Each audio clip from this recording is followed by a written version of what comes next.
Anda pernah dengar dari salah satu ustadz lebih baik tidak usah berinfak ke seorang pengemis karena membuat mereka menjadi malas. Lalu berinfak pada masjid yang masih banyak ritual bid'ah lebih baik tidak usah. Bagaimana menurut ustadz? Ya itu mungkin juhud beliau ya. Ini usaha pribadi barangkali. Kalau menurut saya ya. Karena dalam Islam kalau hadis yang kita pegangi riwayat Al-Hakim dengan sanad sahih, kata Nabi SAW, kalau datang kepadamu seseorang yang meminta sementara dia di atas tunggangannya, berilah karena kau lebih mulia. Berarti ada perintah memberi. Mau bagaimanapun keadaan dia di atas tunggangan ini, ulama hadis menekankan berarti dia kaya, dia mampu tapi dia minta. Hadis Bukhari mengatakan yadul ulya khairum yadis sufla. Tangan yang memberi lebih baik daripada tangan yang menerima. Memberi di sini dia fakir atau bukan, tetap ada pahalanya. Tetap ada pahalanya. Terlebih lagi kalau imam fakir, tadi hadis-hadis yang sudah saya sebutkan sebelum saya baca pertanyaan.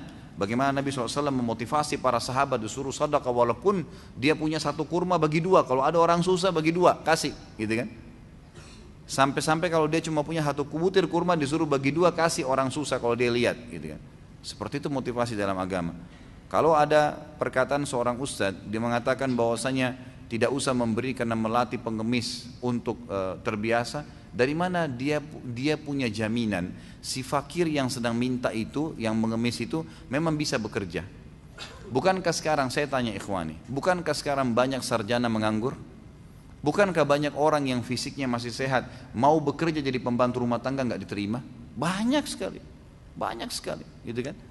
Saya temui kemarin menjelang lebaran di depan tempat saya di Condet itu, banyak sekali orang kesian satu keluarga dengan istrinya, dengan anaknya pakai gerobak sampah keliling. Saya kira tadinya ngangkat sampah. Saya tanya, Bapak mau ngangkat sampah? Oh enggak. Saya hanya jalan-jalan sama istri anak saya. Maksudnya kalau ada sesuatu dia dikasih, dia terima. Dan apa yang dikasih, makanan kah, pakaian kah, ditaruh di gerobak sampahnya itu. Itu kalau kita lihat fisiknya masih kuat, suaminya masih kuat, istrinya kuat, anak-anaknya semua pintar-pintar, ada jalan. Tapi buktinya nggak mungkin, saya yakin kalau mereka dapat kerjaan mereka mau kerja seperti itu. Kotor-kotoran untuk apa gitu kan? Pasti orang manusia tidak senang. Tapi begitulah, tidak semudah apa yang kita bayangkan. Jadi jangan kita tarik potensi yang sedang ada atau kelebihan yang sedang ada pada diri kita berarti semua orang sama. Gitu. Kita bisa melamar kerja dapat kerja, berarti semua orang bisa melamar dapat kerja. Buktinya banyak orang yang ditolak melamar kerja, gitu kan? Banyak. Jadi kita nggak bisa tahu, makanya dalam Islam hukumnya hukum zahir yang kelihatan. Ada orang minta, kasih aja. Oh dia menipu nanti Ustadz, itu urusan dia sama Allah. Karena Allah nggak mentaklif kita, nggak membebankan kita sampai pada tingkat menilai dia ini bohong atau enggak. Nggak ada urusan sama kita itu.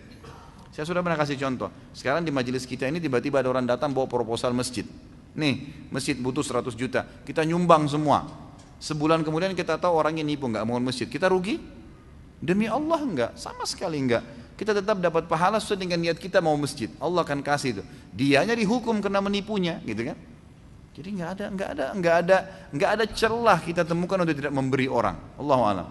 Ada satu pendapat memang, ada satu saran ulama, kalau ketahuan orang itu ahli maksiat, jelas-jelas uang itu akan dipakai pada maksiat kepada Allah, perbuatan bid'ah atau dia melakukan perbuatan syirik, atau misalnya memang dia minta uang untuk minum khamr, jelas-jelas kita tahu dia pakai mabuk, nah itu boleh ditolak. Kalau kita tahu, ya. Tapi kalau kita nggak tahu secara zahir, orang datang minta kasih aja, nggak usah lihat ya bagaimana penampilan dia. Itu yang saya tahu Allah.